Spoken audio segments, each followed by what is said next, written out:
de retour dans l'Africa Newsroom pour la deuxième partie. Nous sommes toujours en compagnie de Hamza Boukari Yabara, historien, et de nos éditorialistes Samuel Gembog et Daoud Attal. Tout de suite, le dossier du jour.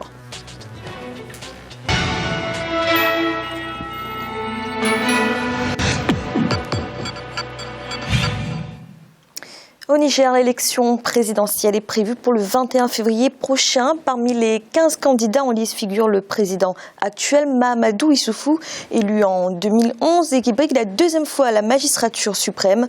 En 5 ans de gouvernance, il a un bilan à défendre, un bilan qu'il qualifie de positif, pendant que l'opposition l'estime en deçà des attentes des Nigériens. Reportage de notre spécial Mouandia Valentin Compaoré. Au Niger, les élections présidentielles et législatives sont prévues pour le 21 février 2016. Mahamadou Issoufou, qui brigue pour la deuxième fois la magistrature suprême du pays, a un bilan à défendre. Lors des élections présidentielles de janvier 2011, il est arrivé en première position au premier tour face à 9 autres candidats. Avec plus de 36% des suffrages exprimés, il était opposé à Seynou Oumarou du Mouvement national pour la société de développement, MNSD Nassara, qui a obtenu 23,24% des voix au premier tour. Avec le soutien du Mouvement démocratique pour une fédération africaine de Hama Amadou, il s'est imposé au second tour avec plus de 57% des voix. Investi candidat du Parti nigérien pour la démocratie et le socialisme, le PNDS Taria a sa propre succession le 7 novembre 2015. Il a un bilan à défendre. Son bilan est-il positif? Cette coalition qu'il a portée au pouvoir et qui se retrouve aujourd'hui à l'opposition, va-t-il lui barrer la route? Malgré le départ de l'alliance au pouvoir du parti moderne Falloumana de Hama Amadou, qui avait contribué fortement à amener au pouvoir Issoufou Mahamadou en 2011, le gouvernement est resté stable, jouissant de la majorité à l'Assemblée nationale. Aujourd'hui, à quelques jours de l'élection présidentielle, le parti au pouvoir estime son bilan positif et ira vers l'électorat avec confiance. À notre arrivée, il y avait 20 000 classes de construites en matériaux définitifs. En 5 ans, nous en avons construit 15 000. Voilà la comparaison qui peut être faite et qui indique à cet égard les efforts qui ont été faits et les résultats qui ont été obtenus de ce point de vue. En 2010, et selon les autorités, l'enseignement professionnel et technique ne représentait que 8% de l'effectif des élèves de primaire. Aujourd'hui, ce taux est en passe de franchir la barre de 25% prévu dans le programme de Renaissance. Aussi, en 5 ans, 6 lycées professionnels, 78 collèges d'enseignement technique et 181 centres de formation au métier ont été ouverts et équipés. Une fierté pour Ibrahim Djibo, jeune parlementaire qui souhaite plus pour la jeunesse nigérienne. Quand vous prenez dans la vie courante, le petit coiffeur du coin, c'est très difficile de trouver des Nigériens. Le menuisier, c'est très difficile de trouver des Nigériens. Et ainsi de suite, il y a des petits métiers, le vulgarisateur, c'est très difficile de trouver des Nigériens jusqu'à une certaine époque. Pourquoi? Parce que tout simplement, les gouvernements passés n'ont pas tellement insisté sur la formation professionnelle. Or, aujourd'hui, il y a un ministère qui s'occupe spécifiquement de la formation professionnelle.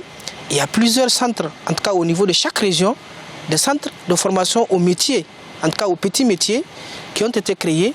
La bonne gouvernance, les droits et libertés sont au cœur du débat politique au Niger. En matière de lutte contre la corruption, par exemple, le pays est de 2010 à 2014 passé de la 134e à 103e position selon le classement de Transparency International relatif à l'indice de perception de la corruption. Mais tout de même, estiment certains acteurs, le pouvoir pouvait mieux faire. Le président Issoufou, vous savez, il est arrivé au pouvoir grâce à une alliance. N'est-ce pas? Il n'avait pas les coups de franche pour mener le travail qu'il voulait. C'est-à-dire qu'il n'avait pas la majorité absolue à l'Assemblée nationale. Et il était venu avec des partis politiques qui souvent lui ont fait du chantage, ils ont fait de la pression sur lui. Donc, même si un militant des partis politiques a un dossier, le président n'avait pas les coups de franche. Mais la réelle politique fait que je vous dis, il y a eu des menaces où le président était presque contraint de vouloir sauver son alliance, son pouvoir, plutôt que d'aller dans le sens de la confrontation avec ses alliés. Dans le bilan de 5 ans du président Mahamadou Issoufou dressé par le camp présidentiel, figure le démarrage de la réalisation de la boucle ferroviaire Cotonou-Niamey-Ouagadougou-Abidjan. Si le pouvoir estime son bilan positif, des acteurs de la société civile dénoncent des promesses non tenues. Quand je prends l'exemple du barrage de Kandaji, ils vont vous dire que le barrage de Kandaji est devenu une réalité. Ce n'est pas une réalité. Jusqu'ici, il n'y a pas de barrage.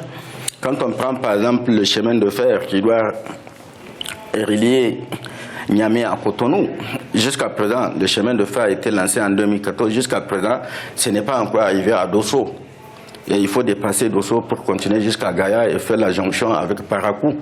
Jusqu'ici, c'est quand même des choses qui n'ont pas été réalisées. Mais quand ils présentent leur bilan, ils font valoir tous ces toutes ces réalisations-là comme étant des choses déjà acquises. Du côté de l'opposition nigérienne, le bilan des 5 ans de Mahamadou Issoufou est tout sauf positif.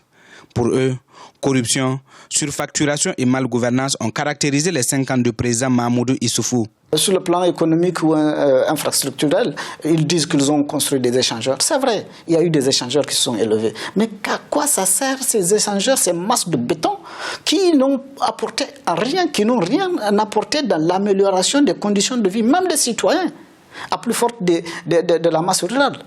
Vous partez, on construit des bétons, on fait des échangeurs pour embellir la ville, alors que des simples pistes d'accès dans les villages, dans les villes ou bien quand vous partez par exemple, l'exemple ça a révélé Niamey, Koutoukale où se trouve aujourd'hui un prisonnier. Une partie sur un tronçon, ça fait à peu près moins de 200 km. Sur le tiers du trajet, vous allez passer 2 heures de temps. Aujourd'hui au Niger, le climat politique est tendu selon des acteurs. En cause, l'arrestation de Hama Amadou, ancien allié de l'actuel président pour un trafic présumé de bébés. Si l'opposition le qualifie de prisonnier politique, le pouvoir lui parle d'un prisonnier de droit commun. Quel est l'acte qu'il ait pu poser et en vertu duquel il y a eu une décision arbitraire d'un pouvoir qui est expliqué qu'il soit aujourd'hui en prison. M. Hama Amadou est impliqué dans une affaire de droit commun. Et c'est en vertu de ce qu'ont pu être ses responsabilités dans cette affaire. Le 9 janvier 2016, la Cour constitutionnelle du Niger a validé 15 candidatures pour la présidentielle du 21 février, dont celle de l'opposant emprisonné Hama Amadou, le président sortant Mahamadou Issoufou, le chef de file de l'opposition Séni Oumarou et l'ancien président de la République Mahaman Ousmane. À la mi-décembre, le président Issoufou a affirmé qu'une tentative de coup d'État avait été déjouée, justifiant une vague d'arrestations de militaires. La campagne électorale doit débuter le 30 janvier 2016, les quelques 7,5 millions d'électeurs devant choisir leur président et leurs députés. Hamza, quel bilan faites-vous du mandat du président Mahamadou Issoufou ? Parler de bilan, c'est assez difficile en 5 ans parce qu'il y avait tellement à faire au Niger, il reste tellement à faire que c'est difficile effectivement de défendre un bilan. Lorsqu'il a pris le pays était par exemple au niveau de l'IDH 187e sur 187 et il l'est toujours. Donc il y a effectivement une difficulté à matérialiser cette fameuse croissance, une croissance sans développement. Donc il a souligné le fait qu'il avait mis en place des infrastructures, des écoles, des centres de formation. Encore faut-il que les Nigériens aient les moyens d'aller justement dans ces écoles. Et lorsqu'on regarde les indicateurs, on se rend compte que le nombre moyen d'années d'études par Nigérien n'a toujours pas augmenté depuis un certain temps. Donc se pose toujours cette question des ressources humaines. Il se pose également, je pense, la question des choix stratégiques du point de vue du développement et également, je pense, de la question du financement. On a vu le président Issoufou, lors de ces 5 années, faire énormément de voyages diplomatiques, se rapprocher de différents bailleurs de fonds, obtenir des facilités de crédit auprès du Fonds monétaire international, qui permet donc au Niger donc, de lancer effectivement un plan de développement économique et social, qui a mis en place des structures budgétivores, bureaucratiques, qui, à mon sens, ont davantage contribué à la prolifération du patrimonialisme au Niger que davantage de la redistribution des ressources. Et de ce point de vue-là, je pense que les critiques de l'opposition sont tout à fait justes. Il est nécessaire, je pense, de réorienter cet effort national et de faire participer tout le peuple du Niger à cet effort. Samuel, beaucoup de travaux, de projets n'ont pas été réalisés au Niger, des annonces mais peu de réalisations au final. Oui, des annonces et peu de réalisations. Cela s'explique par plusieurs paramètres. Je crois Hamza a souligné quelques-uns. Il faudrait aussi ajouter le facteur sécuritaire.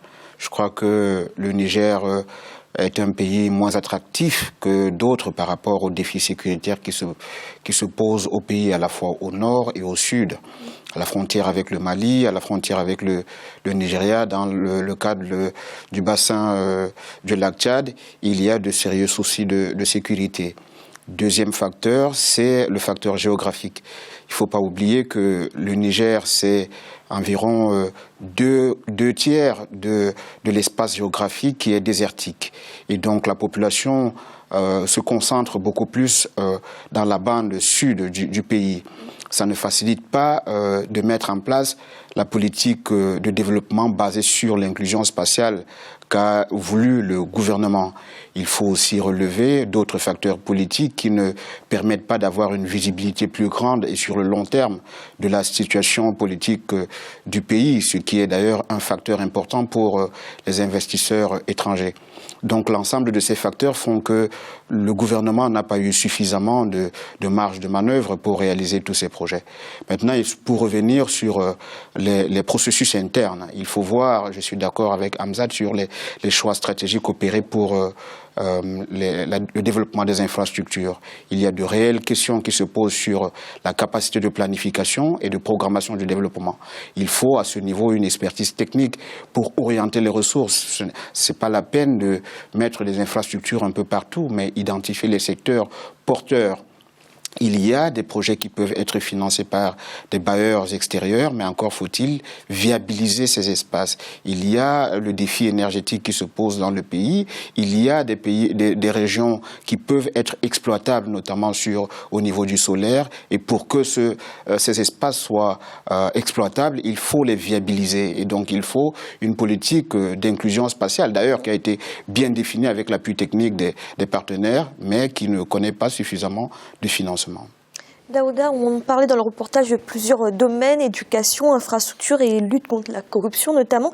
Est-ce que les avancées dans ces domaines sont significatives, comme l'expliquent les partisans du président ?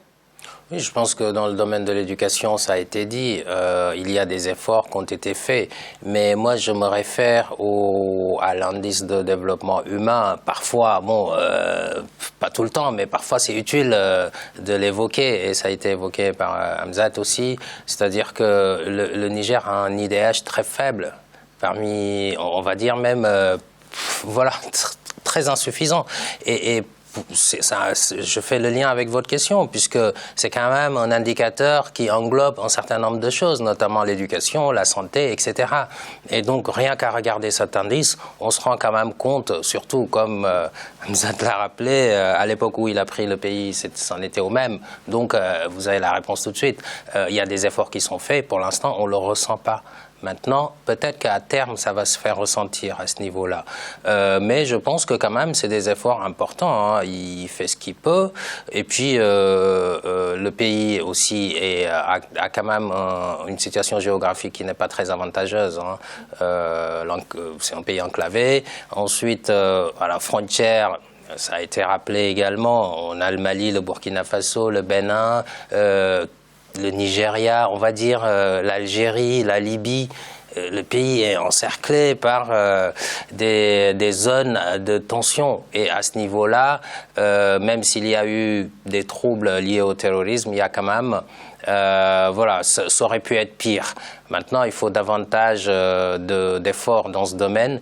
Et un autre élément, pour terminer, c'est que le Niger fait partie de la CEDEAO.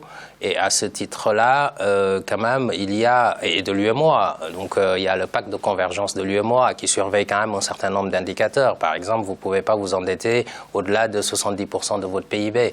Donc si on regarde ces éléments-là, on peut aussi se dire que le Niger tient le cap, même si c'est difficile d'un point de vue de l'amélioration des conditions de vie des populations.